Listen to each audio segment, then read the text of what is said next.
In the 19th and early 20th centuries, though medical care was advancing and Manchester had a good selection of hospitals and charitable care on offer, not everyone could access it, and of those who could, not all were cured. Today, medical care has, of course, made great strides, as has the provision of care and support for the disabled, though pilgrimage is still turned to by those who need that something extra or who feel that medical science haven't been able to give them what they need. In Manchester, Catholic communities had a variety of options, and the pilgrimage to Lourdes was very popular from the mid-19th century onwards as a way to find healing. However, not everybody could afford the expensive journey all the time away from work, and so for many a far more attractive option was pilgrimage to North Wales, specifically to the site of St Winifred's Well in Flintshire, where healing had taken place at the Holy Well of St Winifred since the Middle Ages. Indeed, St Winifred's Well is the oldest continually resorted to pilgrimage site in Britain and has a record of hundreds and hundreds of miraculous cures. Now, St Winifred's Well has long been promoted as a site of healing. One of the things that was really emphasised in all depictions of the well were people drinking the water, bathing in the water, and the fact that so many who attended St Winifred's Well were in some way disabled. As you can see from these images here, we have a gentleman on crutches leaning outside the well, and the decorations that were in the well often emphasised the ability of the saint to facilitate healing. Images like this are incredibly common, not just in religious pamphlets or ones advertising the well itself, but also in guidebooks and tourist books, all sorts of documentation that was widely available to people in Manchester, as indeed it was to those across the whole country and overseas. Healing benefits of St Winifred Well also tapped into by Mancunian communities through organised pilgrimages. From the 1890s onwards in particular, when Holy Well was promoted as the Lourdes of Wales after the famous Marian shrine in Lourdes in France that had miraculous healing qualities, the number of pilgrims being taken by organised groups from Manchester and elsewhere grew significantly.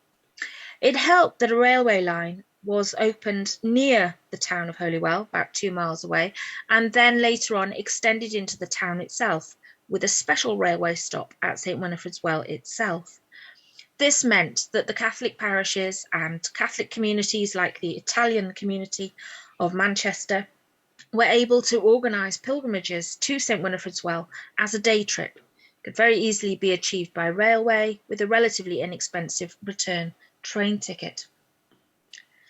In Manchester, the option to go on pilgrimage then was actually available to many, including those who were perhaps poorer, who couldn't afford leisure time, or certainly time away from factory and industrial work, but who might need cure and assistance of some kind. What they knew about St Winifred's Well was that it was particularly effective in healing those who were physically disabled. So many representations of the well, like those you can see on the slide here, showed crutches that were left by disabled and sick individuals who had gone to the Holy Well and received an instantaneous cure. So sometimes pilgrims went and they bathed or they drank the holy water and they got better in stages. The tradition was that you paid 3 visits to the well and by the 3rd you were cured. But what we find records of in the local newspaper are instant cures, because those obviously are more eye-catching in the papers and the sort of things reporters wanted to tell everyone about. They then told everyone, all of their readers, that people left their crutches or their other medical supports at the well as testimony to the fact that they had been cured.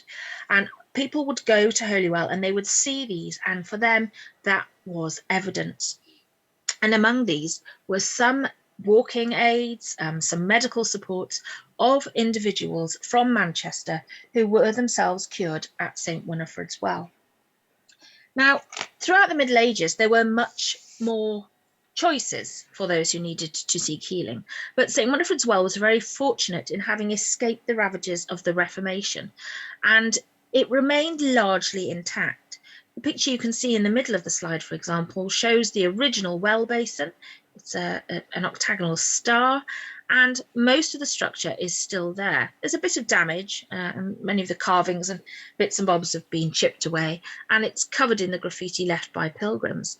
But the actual structure, in terms of how you get into the water and how you access the external pool, that's all there and has been unchanged for centuries. So people knew that cures had happened for hundreds of years, and chances are they would happen for them too. For Manchester, there were quite a few examples of people going on pilgrimage to St Winifred's Well and receiving either gradual or instant healing.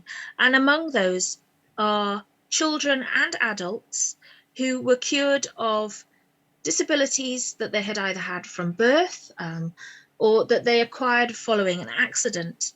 There are also many other cases from around the country of, for example, prelingually deaf children being able to speak and speak fluently, and healings of blindness, for example. But for Manchester itself, quite often, the disabilities that people are dealing with are to do with illnesses or disabilities acquired from poor diet, from working accidents, industrial issues, and so it's very reflective of the community in Manchester at the time. We can see here one example of a boy who was cured. He was reliant on walking using leg irons because his legs were too weak, and he was cured having gone to Holywell. And there is another example here of, this time this is a Methodist called Elspeth, who was cured going to St Winifred's Well after she'd been convinced to go by a Catholic neighbour who lent her a book. She was herself unable to walk. She had to be carried into the well. She had to be carried onto the railway platform and into the train to get her to St Winifred's Well, but she was completely cured and she came home very much able to walk and look after herself. St Winifred's Well then had healing options and capabilities that people in Manchester were very keen to engage with. We only obviously know about the more sensational stories that found their way into the newspapers. The Manchester Guardian, for one, was quite interested in reporting these tales. And sometimes they could be exaggerated. Sometimes stories emerged later on that the cures hadn't happened quite like that, or that those cured had had a relapse. But it was clear that for many,